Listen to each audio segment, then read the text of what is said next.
Hi ನಮಸ್ತೆ ಎಲ್ಲರಿಗೂ ನಮಸ್ಕಾರ. ನಾನು Chaitra. Welcome to my channel. ಇವತ್ತಿನ ವಿಡಿಯೋದಲ್ಲಿ ನಾವು ವೀಕೆಂಡ್ಗೆ ಎಲ್ಲಿ ಹೋಗಿದ್ವಿ, ಏನು ಮಾಡಿದ್ವಿ ಅನ್ನೋದನ್ನು ತೋರಿಸ್ತೀನಿ, ನೋಡೋಣ ಬನ್ನಿ. ಬೆಳಿಗ್ಗೆ ಬೇಗ ಎದ್ದು ನಮ್ಮ ಫ್ಯಾಮಿಲಿ ಮತ್ತು ನಮ್ಮ ಫ್ರೆಂಡ್ಸ್ ಫ್ಯಾಮಿಲಿ ಕೂಡ ಒಂದು ಪುಟ್ಟ ಟ್ರೆಕ್ಕಿಂಗ್ ಹೋಗೋಣ ಅಂತ ಹೊರಟ್ವಿ. ಇವತ್ತು ಹೋಗ್ತಾ ಇರೋದು ಹುತ್ರಿ ದುರ್ಗ ಅಂತ. ಇದಕ್ಕೆ ಉತ್ತರಿ ಬೆಟ್ಟ ಅಂತ ಕೂಡ ಹೇಳ್ತಾರೆ. ಇದು ಕುಣಿಗಲ್ ತಾಲೂಕಲ್ಲಿ ಇರೋದು. ಈ ಹಿಲ್ಲು 1142 ಮೀಟರಷ್ಟು ಎತ್ತರ ಇದೆ, ಅಂದರೆ ಸಿ ಲೆವೆಲ್ಗಿಂತ. ಮತ್ತು ವೆಸ್ಟ್ ಬೆಂಗಳೂರಿಂದ 65 ಕಿಲೋಮೀಟ್ರ್ ಮಾತ್ರ ದೂರ ಇರುವಂಥದ್ದು. ಸೊ ಆರಾಮಾಗಿ ಬೆಳಗ್ಗೆ ಅರ್ಲಿ ಮಾರ್ನಿಂಗ್ ಎದ್ದು ಹೋಗಿ ಒಂದು ಟ್ರೆಕ್ಕನ್ನು ಮುಗಿಸ್ಕೊಂಡು ಮನೆಗೆ ಬರ್ಬೋದು, ಅಷ್ಟೇ ದೂರ ಇರುವಂಥದ್ದು. ಇಲ್ಲಿ ನೋಡ್ಬೋದು ರೋಡ್ ಯಾವ ಥರ ಇದೆ ಅಂತ. ನಾವು ಇವಾಗ ಆಲ್ರೆಡಿ ಬೆಟ್ಟನ ಹತ್ತಕ್ಕೆ ಸ್ಟಾರ್ಟ್ ಮಾಡಿಬಿಟ್ಟಿದ್ದೀವಿ. ಸೀನ್ರಿ ಕೂಡ ತುಂಬಾ ಚೆನ್ನಾಗಿತ್ತು. ಅದ್ರ ಜೊತೆ ಕ್ಲೈಮೇಟ್ ಕೂಡ ತುಂಬಾ ಬೆಸ್ಟ್ ಆಗಿತ್ತು. ಯಾಕೆ ಅಂತಂದರೆ ಮಳೆ ಬರುತ್ತೇನೋ ಅಂತ ಸ್ವಲ್ಪ ಡೌಟಲ್ಲಿದ್ವಿ ನಾವು. ಬಟ್ ಆವತ್ತಿನ ದಿನ ಮಳೆನೂ ಬಂದಿಲ್ಲ, ಮತ್ತು ತುಂಬ ಓವರ್ ಬಿಸಿಲು ಕೂಡ ಇರಲಿಲ್ಲಾಗಿತ್ತು. ಅದಕ್ಕೆ ನಮಗೆ ಈ ಬೆಟ್ಟವನ್ನು ಹತ್ತಕ್ಕೆ ತುಂಬಾ ಹೆಲ್ಪ್ ಆಯಿತು. ನಾವು ಮತ್ತು ನಮ್ಮ ಮಕ್ಕಳನ್ನೆಲ್ಲ ಕರ್ಕೊಬಂದಿದ್ದಕ್ಕೆ ಸ್ವಲ್ಪ ಸಣ್ಣದೇ ಟ್ರೆಕ್ಕಿಂಗ್ನ ಸೆಲೆಕ್ಟ್ ಮಾಡಿದ್ವಿ. ಸೊ ಇವಾಗ ಬಂದ್ವಿ ನೋಡಿ, ಎಲ್ಲ ಕಾರಿಂದ ಇಳಿತಾ ಇದ್ದೀವಿ. ಮಕ್ಕಳೆಲ್ಲ ತುಂಬ ಎಕ್ಸೈಟ್ ಆಗಿದ್ದರು. ನನ್ನ ಮಗ ಅಂತೂ ಹಿಂದಿನ ದಿನದಿಂದ ಬೆಟ್ಟ ಹತ್ತಕ್ಕೆ ಯಾವಾಗ ಹೋಗೋಣ ಅಂತ ಕೇಳ್ತಾನೆ ಇರ್ತಿದ್ದ. ಸೊ ನೋಡಿ, ಅಲ್ಲಿ ಕಾಣಿಸ್ತಾ ಇದೆಯಲ್ವಾ, ಅದೇ ಹುತ್ರಿ ಬೆಟ್ಟ. ಸೊ ಇಲ್ಲೊಂದು ಚೆನ್ನಾಗಿರುವಂಥ ವ್ಯೂ ಪಾಯಿಂಟ್ ಕೂಡ ಇದೆ, ಕಾರನ್ನು ನಿಲ್ಲಿಸಿದಂಥ ಪ್ಲೇಸಲ್ಲೇ.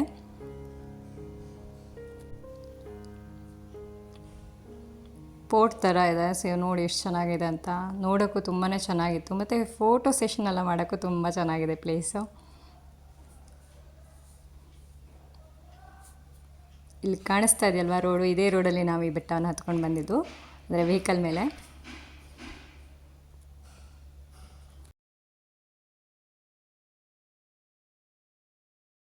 ಈ ವ್ಯೂ ಪಾಯಿಂಟಲ್ಲಿ ಒಂದಷ್ಟು ಫೋಟೋಸ್ಗಳನ್ನ ತೊಗೊಂಡ್ವಿ. ಮತ್ತು ಇವಾಗ ಆ್ಯಕ್ಚುಲಾಗಿ ಬೆಟ್ಟನ ಹತ್ತೋಣ ಅಂತ ಹೊರಟ್ವಿ.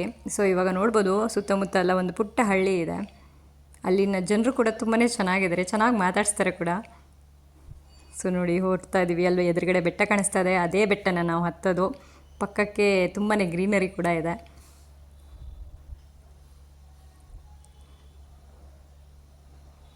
ಇಲ್ಲೊಂದು ಪುಟ್ಟ ದೇವಸ್ಥಾನ ಕೂಡ ಇತ್ತು.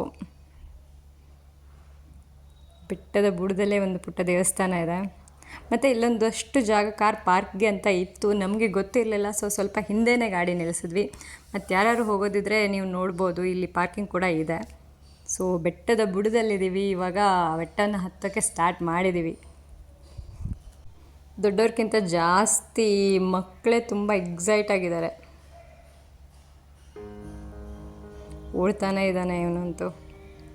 ಸೊ ಇವಾಗ ನೋಡ್ಬೋದು ಕಲ್ಲಲ್ಲೇ ಕೆತ್ತಿದಂಥ ಸ್ಟೆಪ್ಸ್ಗಳಿವೆ. ಇದು ಟೋಟಲ್ ಆಗಿ 1000 ಸ್ಟೆಪ್ಸ್ ಇದೆ ಅಂತೆ. ಈ ಥರ ಮಧ್ಯೆ ಒಂದಷ್ಟು ಸ್ಟೆಪ್ಸನ್ನು ಮಾಡಿದ್ದಾರೆ. ಮತ್ತು ಕೆಲವೊಂದಷ್ಟು ಜಾಗದಲ್ಲಿ ಸ್ಟೆಪ್ಸ್ಗಳಿಲ್ಲ, ಬಟ್ ಕಲ್ಲುಗಳೇ ಇದ್ದಾವೆ, ಅದನ್ನೇ ಹತ್ಕೊಂಡು ಹೋಗಬೇಕು. ಸೊ ನೋಡಿ ಎಷ್ಟು ಚೆನ್ನಾಗಿದೆ ಅಂತ. ಬೆಟ್ಟದ ಮಧ್ಯದಲ್ಲಿ ಈ ಥರ ಗ್ರೀನರಿ ಕೂಡ ಇದೆ. ಅದ್ರ ಜೊತೆಗೆ ಎದುರುಗಡೆ ಒಂದು ಕಾಣಿಸ್ತಾ ಇದೆಯಲ್ಲ, ಒಂದು ಪುಟ್ಟ ಶಾಪು. ಇಲ್ಲಿ ಯಾರಿಗಾದರೂ ಬಾಯಾರಿಕೆ ಆದರೆ ಅಥವಾ ಹಸುವಾದರೆ ಏನಾದ್ರು ಒಂದು ಸ್ಲೈಟಾಗಿ ಸ್ನ್ಯಾಕ್ಸನ್ನು ತೊಗೊಂಡು ತಿನ್ಕೊಂಡು ಹೋಗ್ಬೋದು. ಸೊ ನೀವೇನಾದರೂ ತೊಗೊಬಂದಿಲ್ಲ ಅಂದರೆ, ನೀರು ಬಾಟಲ್ಸ್ ಇರ್ಬೋದು, ಏನನ್ನೂ ತೊಗೊಂಬಂದಿಲ್ಲ ಅಂದರೆ ಇಲ್ಲಿ ಪರ್ಚೇಸ್ ಮಾಡ್ಬೋದು. ಸೊ ನೋಡಿ, ಸ್ಟಾರ್ಟ್ ಆಯಿತು ಮೆಟ್ಲು. ಮತ್ತು ಅಲ್ಲಿಂದ ಹತ್ಕೊಂಡು ಬಂದರು. ಇವಾಗ ಸ್ವಲ್ಪ ಹಸುವಾಯಿತು ಅಂತ ಅಂದರು, ಅದಕ್ಕೆ ಚಾಕ್ಲೇಟ್ ತಿಂತಾ ಇದ್ದಾರೆ ಇಬ್ಬರು ತುಂಬಾ ಬೆಸ್ಟ್ ಫ್ರೆಂಡ್ಸ್ ಆ್ಯಕ್ಚುಲಿ. ಅಷ್ಟು ಚೆನ್ನಾಗಿ ಆಡ್ತಾರೆ ಇಬ್ಬರು. ಸೊ ಒಂದು ಸ್ವಲ್ಪ ಸ್ನ್ಯಾಕ್ಸು ಅದನ್ನೆಲ್ಲ ತಿಂದು ಇವಾಗ ಮತ್ತೆ ಸ್ಟಾರ್ಟ್ ಮಾಡಿದ್ದಾರೆ ಬೆಟ್ಟನ ಹತ್ತಕ್ಕೆ. ಎಷ್ಟು ದೂರ ಹತ್ತುತ್ತಾರೆ ಮಕ್ಕಳು ಅನ್ನೋದನ್ನು ನೋಡಬೇಕು ಇವಾಗ. ಬಿಕಾಸ್ ಇದು ತುಂಬ ಅಂದರೆ ತುಂಬಾ ಎತ್ತರ ಇದೆ. ಎಷ್ಟು ಸ್ಟೆಪ್ಸನ್ನು ಹತ್ತಿದ್ರೂ ಇನ್ನೂ ಮತ್ತು ಸ್ಟೆಪ್ಸ್ಗಳನ್ನು ತೋರಿಸ್ತಾನೆ ಇದೆ. ಇಲ್ಲಿ ಬರೆದಿದ್ದಾರೆ 550 ಸ್ಟೆಪ್ಸ್ ಆಯಿತು ಅಂತ. ಸೊ ಇಲ್ಲಿ ಲೆಕ್ಕ ಇರುವಂಥದ್ದು ಅಂದರೆ ಅವರು ಮಾಡಿರುವಂಥ ಸ್ಟೆಪ್ಸ್ಗಳು ಮಾತ್ರ ಲೆಕ್ಕ ಇದೆ. ನಾನು ಆವಾಗೇ ಹೇಳ್ದಂಗೆ 1000 ಆಗುವಷ್ಟು ಸ್ಟೆಪ್ಸ್ ಇದೆ ಇಲ್ಲಿ, ಅಂದರೆ 1000 ಸ್ಟೆಪ್ಸ್ ಇದೆ. ಅದನ್ನು ಬಿಟ್ಟು ಈ ಥರ ಜಾಗಗಳು ಕೂಡ ಇದೆ, ಇದನ್ನು ಕೂಡ ವಾಕ್ ಮಾಡ್ಕೊಂಡು ಹೋಗಬೇಕು. ಅದ್ರ ಜೊತೆ ಇಲ್ಲಿ ನೋಡಿ, ನೀವು ಕಾಣಿಸ್ತಾ ಇದೆಯಲ್ವಾ ಕಲ್ಲು, ಇದನ್ನು ಕೂಡ ಹತ್ಕೊಂಡು ಹೋಗಬೇಕು. ಇದನ್ನೇನು ಅವ್ರು ಕೌಂಟ್ ಮಾಡಿಲ್ಲ, ಸ್ಟೆಪ್ಸನ್ನು ಕೌಂಟ್ ಮಾಡಬೇಕಿದ್ರೆ. ಸೊ ಇದನ್ನು ಸಪ್ರೇಟು.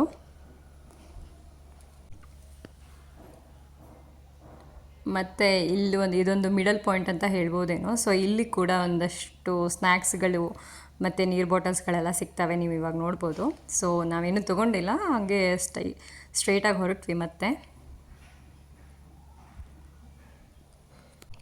ಇವರಿಬ್ಬರು ಬೆಸ್ಟ್ ಫ್ರೆಂಡ್ಸ್ ಯಾವ ಥರ ಹತ್ತಾ ಇದ್ದಾರೆ ನೋಡಿ, ಕೈ ಹಿಡ್ಕೊಂಡು ಹತ್ತುತ್ತಾ ಇದ್ದಾರೆ. ಇವ್ರನ್ನ ದೊಡ್ಡವ್ರು ಯಾರು ಕೈ ಹಿಡ್ಕೋಬಾರ್ದಂತೆ, ಅವರಿಬ್ಬರೇ ಹತ್ತುತ್ತೀನಿ ಅಂತೇಳಿ ಅವರಿಬ್ಬರೇ ಹತ್ತುತ್ತಾ ಇದ್ದಾರೆ ಪಾಪ. ಈಗ ಆಲ್ಮೋಸ್ಟ್ ಅರ್ಧಕ್ಕಿಂತ ಜಾಸ್ತಿ ಬೆಟ್ಟವನ್ನು ಹತ್ತಿದ್ದೀವಿ. ಇಲ್ಲಿ ತನಕ ಕೂಡ ಪಾಪ ಅವರೇ ಹತ್ತುತ್ತಾ ಇದ್ದಾರೆ ಬೆಟ್ಟವನ್ನು. ಅಂದರೆ ನಮ್ಮನ್ನ ಎತ್ಕೊಂಡು ಹೋಗಿ ಅಂತ ಕೂಡ ಹೇಳ್ತಾ ಇಲ್ಲ, ಅಷ್ಟು ಖುಷಿಯಿಂದ ಬೆಟ್ಟನ ಹತ್ತುತ್ತಾ ಇದ್ದಾರೆ.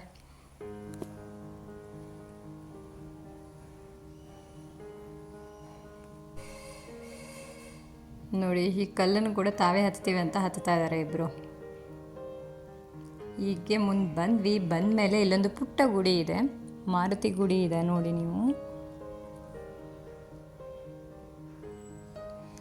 ಆನ್ ದಿ ವೇ ಈ ಬೆಟ್ಟನ ಹತ್ತಬೇಕಿದ್ರೆ ತುಂಬ ಈ ಥರ ಪುಟ್ಟ ಪುಟ್ಟ ಗುಡಿಗಳಿವೆ. ಸೊ ಇವಾಗ ಮತ್ತೆ ಸ್ಟೆಪ್ಸ್ಗಳು ಸ್ಟಾರ್ಟ್ ಆದವು. ಅದ್ರ ಜೊತೆ ಇಲ್ಲಿ ನೋಡಿ ಎಷ್ಟು ದೊಡ್ಡ ಕಲ್ಲು ಬಂಡೆ ಇದೆ ಅಲ್ಲಿ. ಈ ಟ್ರೆಕ್ಗೆ ಆದಷ್ಟು ಬೆಳಿಗ್ಗೆ ಮೊದಲೇ ಅಂದರೆ ಒಂದು 6 ಗಂಟೆ ಅಷ್ಟು ಹೊತ್ತಿಗೆ ಬಂದರೆ ಆರಾಮಾಗಿ ಹತ್ಬೋದು. ಯಾಕೆ ಅಂತಂದರೆ ತುಂಬ ಬಿಸಿಲೇನಿರಲ್ಲ. ಬಟ್ ಇವತ್ತಿನ ಟೈಮ್ಗೂ ಕಂಪ್ಯಾರಿಟಿವ್ಲಿ ಬಿಸಿಲೆಲ್ಲ ಕಡಿಮೆ ಇತ್ತು. ಸೊ ನಮಗೆ ಅಷ್ಟೊಂದೇನು ಪ್ರಾಬ್ಲಮ್ ಆಗಿಲ್ಲ. ಬಟ್ ನಾರ್ಮಲ್ಲಾಗಿ ಈ ಟ್ರೆಕ್ಕಿಂಗೆಲ್ಲ ಬಂದರೆ 6 ಗಂಟೆ ಒಳಗಡೆ ಬರೋದು ಬೆಟರು.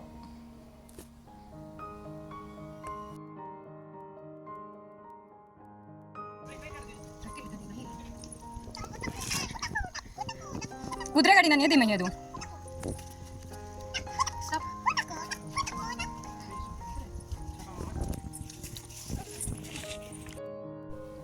ಆಲ್ಮೋಸ್ಟ್ ಬೆಟ್ಟದ ತುದಿಯ ಹತ್ತಿರ ಬಂದ್ವಿ. ಇಲ್ಲೊಂದು ಬಸವ ಕೂಡ ಇದ್ದಾನೆ. ಇಲ್ಲೊಂದು ನಮಸ್ಕಾರನ ಮಾಡಿ ಮತ್ತೆ ಸ್ಟಾರ್ಟ್ ಮಾಡಿದ್ವಿ ಹತ್ತಕ್ಕೆ. ಆಲ್ಮೋಸ್ಟ್ ರೀಚ್ ಆದ್ವಿ ನಾವು. ಇವಾಗ 90% ಹತ್ತಿ ಆಯಿತು ಬೆಟ್ಟನ.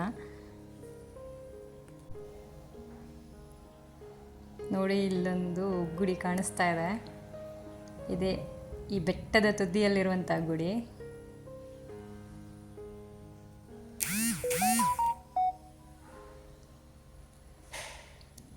ಮೇಲ್ಗಡೆ ಆಕಾಶ ಕೂಡ ತುಂಬಾ ಚೆನ್ನಾಗಿ ಕಾಣಿಸ್ತಾ ಇದೆ. ನೋಡಿ ಯಾವ ಥರ ಕಾಣಿಸ್ತಾ ಇದೆ ಅಂತ ಪ್ಲೀಸ್.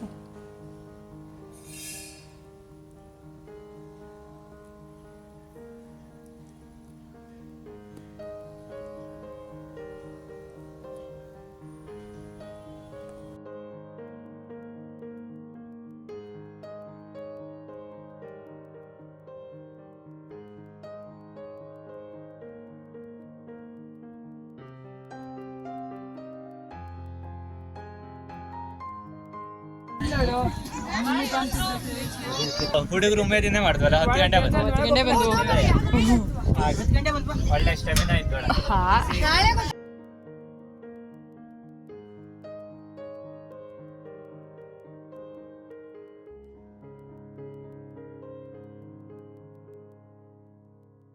ನೋಡಿದ್ರಲ್ವಾ ಹುತ್ತರಿ ಬೆಟ್ಟ ಯಾವ ಥರ ಇದೆ, ಮತ್ತು ಹುತ್ತರಿ ಬೆಟ್ಟವನ್ನು ಹತ್ತೋ ದಾರಿ ಯಾವ ಥರ ಇದೆ ಅಂತ. ಸೊ ನನ್ನ ವೀಡಿಯೋಸ್ಗಳು ಇಷ್ಟ ಆದರೆ ದಯವಿಟ್ಟು ಸಬ್ಸ್ಕ್ರೈಬ್ ಮಾಡೋದನ್ನು ಮರಿಬೇಡಿ. ಅದರ ಜೊತೆ ನಿಮ್ಮ ಅನಿಸಿಕೆಗಳನ್ನು ಕಾಮೆಂಟ್ ಮೂಲಕ ನನಗೆ ತಿಳಿಸಿ ಕೂಡ.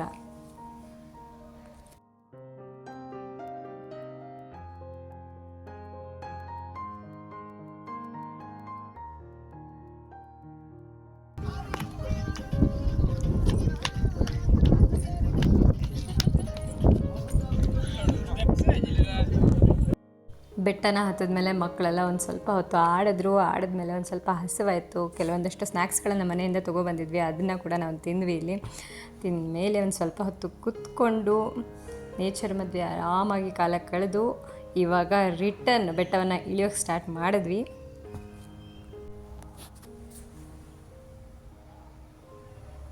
ನೋಡಿ ವ್ಯೂ ಎಷ್ಟು ಚೆನ್ನಾಗಿ ಕಾಣಿಸ್ತಾ ಇದೆ ಅಂತ. ಇವಾಗ ಮತ್ತೆ ಇಳಿಯೋಕ್ಕೆ ಸ್ಟಾರ್ಟ್ ಮಾಡಿದ್ವಿ. ಮಕ್ಕಳಿಗೆಲ್ಲ ಎನರ್ಜಿ ಹೊರಟೋಯ್ತನೋ ಅಂತ ಅಂದ್ಕೊಂಡಿದ್ವಿ, ಬಟ್ ನೋಡಿದ್ರೆ ಹಾಗೇನು ಕಾಣಿಸ್ತಾ ಇಲ್ಲ.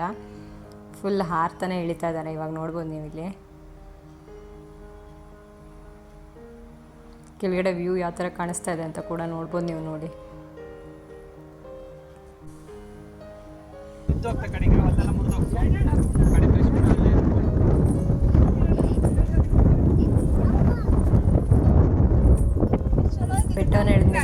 ತುಂಬಾ ಹಸಿವಾಗಿತ್ತು ಮತ್ತು ಊಟದ ಟೈಮ್ ಕೂಡ ಆಗಿತ್ತು.